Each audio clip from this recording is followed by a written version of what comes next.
see how they've blocked me in today. Nice. So far so good. Oh, but wet. Always wet.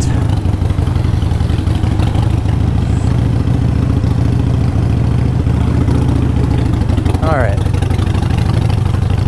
Take our sneaky deaky shortcut.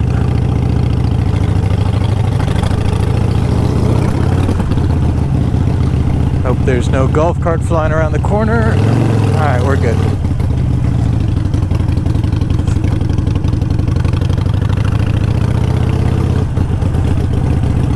So, today is my official last day in Fort Lauderdale.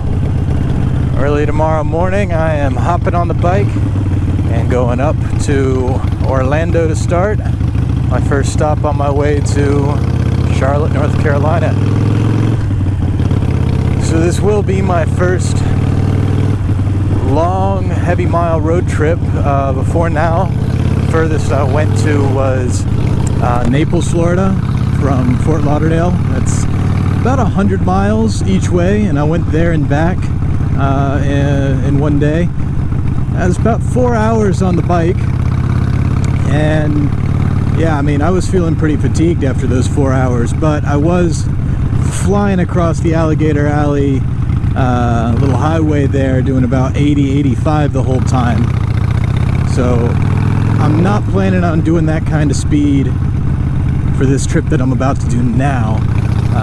Picked out a lot of country roads, coastal roads, gonna go up the A1A, take highway, I think it's 27, 26, I have to double check, out of Orlando, going north. And yeah, I'm really looking forward to this trip. Don't have any real set time limit on how long it's got to take me, but you know, weather pending, depending on how much fun I'm having, maybe I get to Savannah, Georgia and love it there and I stay a whole week, who knows. It's the fun and the freedom that comes with being on a bike. I'm going with minimal luggage, and yeah, bringing a rain cover so I can hang out if the weather gets bad somewhere. Gonna be a good trip. Definitely looking forward to it. We're gonna put this baby through her paces, see what the 883 feels like on a long-term road trip. I do think this is gonna be a big deciding factor on, am I gonna keep a Sportster moving forward? Do I upgrade to like a 1200? Or am I going to, you know, look into getting a bigger bike probably in the next year or two? Because for the most part, I'm going to be keeping a bike here in Fort Lauderdale in storage.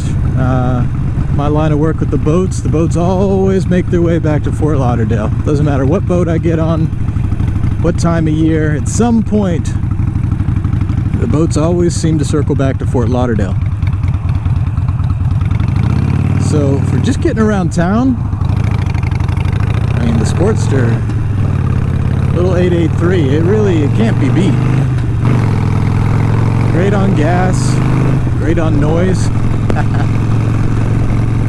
just sleek, and I can lane filter as long as there's no one watching. Split lanes when I'm driving. It's very nimble. Even adding the highway pegs down here, you know, it's not so wide that I can't fit through any kind of tight space. But as far as upgrades go, I've kind of got my eyes set on either one or two bikes, and I think I know which way I'm leaning already. Sportglide 2018 and up. Big step up in engine size. The Sportglide's got the 107, but the Sportglide, it's got a lot of features that are kind of like hard to beat, hard to argue with. It's got these clamshell bags on the side that are quick removable. You can remove them like in 20 seconds or less, just with the little turn of a switch. I do prefer the look of the leather bags. That's actually what I've got on the Sportster right now, my little Sagger. but those clamshell bags are definitely much more waterproof. They're quick detach with no tools required is a huge plus.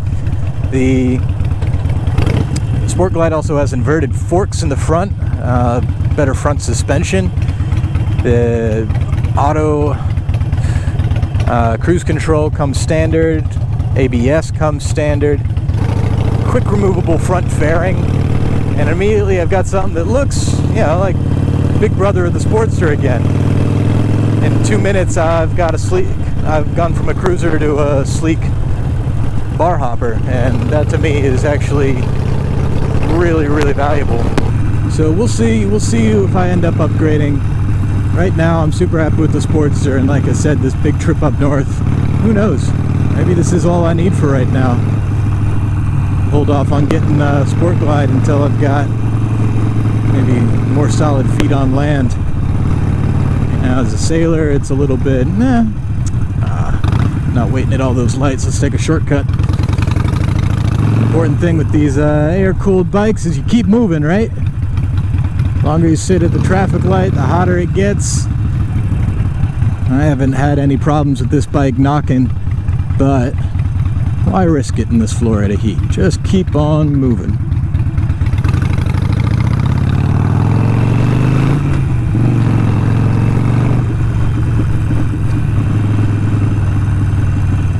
So, this bike does have, since I bought it, a couple little upgrades.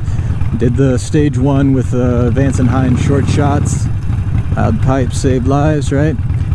You really hear that here in this parking garage. Oh my god. I feel like such an asshole when I drive through parking garages, but oh my goodness.